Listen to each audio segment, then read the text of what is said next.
ജീവിച്ചിരുന്ന സ്ത്രീകൾക്കും വരാനിരിക്കുന്ന സ്ത്രീകൾക്കും അങ്ങനെ ലോകത്തിന് മുഴുവൻ ഒരു നല്ല മാതൃക ദൈവം അവിടെ ചൂണ്ടിക്കാണിച്ചു തരിക. നിങ്ങൾക്ക് നിങ്ങളുടെ ജീവിതം രൂപപ്പെടുത്താൻ ഒരു റോൾ മോഡൽ വേണോ? കണ്ടോ, ഈ ഒരു റോൾ മോഡലിനെ നോക്കി നിങ്ങൾ നിങ്ങളുടെ ജീവിതം രൂപപ്പെടുത്തിക്കൊള്ളാൻ ദൈവം നമ്മളോട് പറയുന്നതാണ്. സ്ത്രീകളിൽ നീ അനുഗ്രഹിക്കപ്പെട്ടവളാകുമെന്ന് ഓർക്കുക. കന്യകയായിരുന്ന ഹൗവ ദൈവകൽപ്പന ലംഘിച്ച് ശാപം നേടിയെടുത്തു. ഈ ശാപം തീർക്കാൻ രണ്ടാം ഹൗവയായി ഒരു കന്യകയെ തന്നെ ദൈവം തിരഞ്ഞെടുത്തു. ആ തിരഞ്ഞെടുത്ത കന്യകയുടെ ഏറ്റവും വലിയ ഭാഗ്യമാണ് അവൾ അനുഗ്രഹിക്കപ്പെട്ടവളായിരുന്നുവെന്ന്. ഒരു കാര്യം കൂടെ, ഈ ഒരു അനുഗ്രഹിക്കപ്പെട്ടവളാകുന്നു എന്ന വചനത്തിൽ നിന്ന് നമ്മുടെ മനസ്സിൽ വരുന്നത് എപ്പോഴും അനുഗ്രഹപ്രദമായിരിക്കും. ദൈവം പരിശുദ്ധ അമ്മയിൽ ചൊരിഞ്ഞ ആ ഒരു വലിയ അനുഗ്രഹത്തിന്റെ സന്തോഷമാണ് ഈ വചനത്തിൽ പ്രകടമാകുന്നത്. ക്രമിച്ചിരിക്കുന്നു. നിന്റെ ഉദരഫലമായ ഞങ്ങളുടെ കർത്താവായ യേശുമിശിഹ അനുഗ്രഹിക്കപ്പെട്ടവരാകുന്നുവെന്ന് വിശുദ്ധ എലിസബത്ത് പറഞ്ഞപ്പോൾ നമുക്ക് ലഭിച്ചത് വിശുദ്ധ ദൈവമാതാവിനെയാണ്. നിന്റെ ഉദരഫലമായ ഞങ്ങളുടെ കർത്താവായ യേശുമിശിഹ എന്ന് പറയുമ്പോൾ അവിടെ പ്രകടമാകുന്നത് ജനനം മുതൽ സ്വർഗാരോഹണം വരെയുള്ള മനുഷ്യാവതാരത്തിന്റെ വിവിധ ഘട്ടങ്ങളാണ്.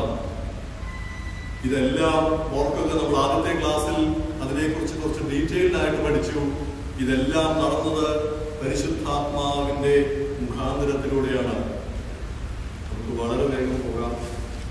പ്രാർത്ഥന അവസാനിക്കുന്നു. ശുദ്ധമുള്ള കന്യക ഭർത്തമറിയമേ, ഒരുപാട് സത്യങ്ങൾ ഉൾക്കൊള്ളുന്ന ഒരു ചെറിയ സെന്റൻസാണ്.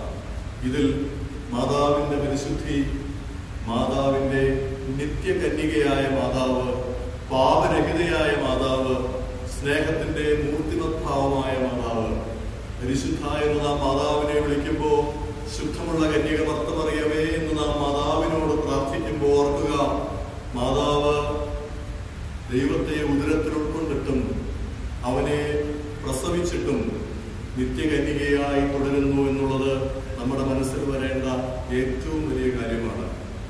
തമ്പുരാന്റെ അമ്മയെന്ന് നാം വിളിക്കുമ്പോൾ പരിശുദ്ധാത്മഭരിതയായ വിശുദ്ധ എലിസബത്താണ് പരിശുദ്ധയായ ദൈവമാതാവെന്ന് ലോകത്തിൽ ആദ്യം വിളിച്ചത്.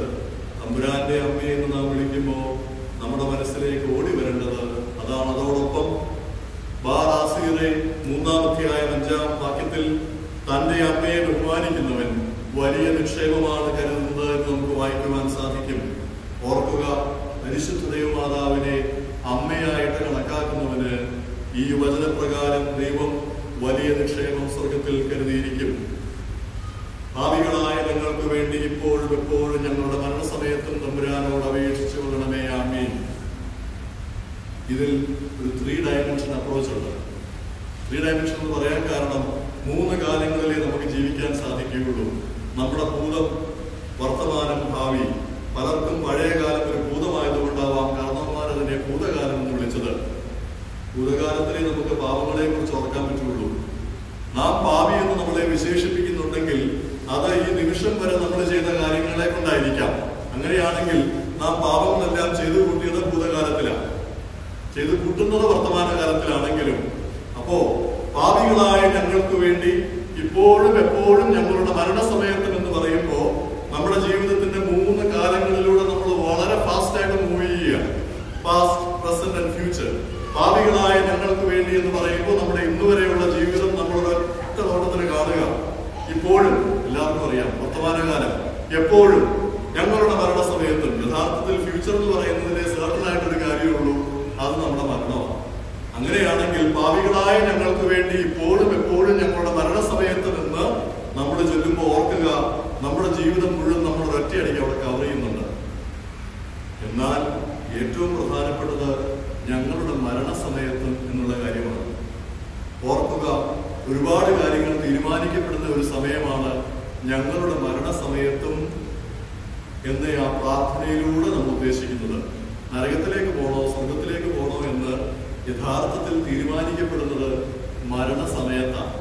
അതുകൊണ്ട് ആ മരണസമയത്ത് ഏറ്റവും വലിയ മധ്യസ്ഥയായ നമ്മുടെ ദൈവമാതാവിന്റെ മധ്യസ്ഥത നമുക്കുണ്ടെങ്കിൽ അമ്മ മിക്കവാറും മകനോട് പറയും, മകൻ കേൾക്കാതിരിക്കില്ല, ഇവന്റെ കാര്യം അല്ലെങ്കിൽ ഇവരുടെ കാര്യം ഒന്ന് നോക്കിക്കോണേന്ന്.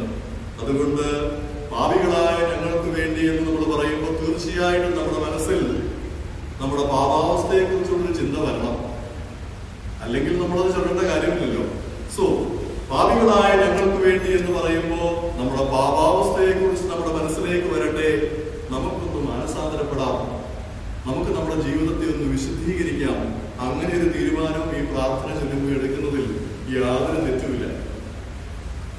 അപ്പോ ഇപ്പോഴും എപ്പോഴും ഞങ്ങളുടെ മരണസമയത്തും ദൈവം തമ്പുരാനോട് അപേക്ഷിച്ചു കൊള്ളണമേ ആമീൻ എന്ന് പറഞ്ഞ് ഈ പ്രാർത്ഥന അവസാനിപ്പിക്കുന്നു.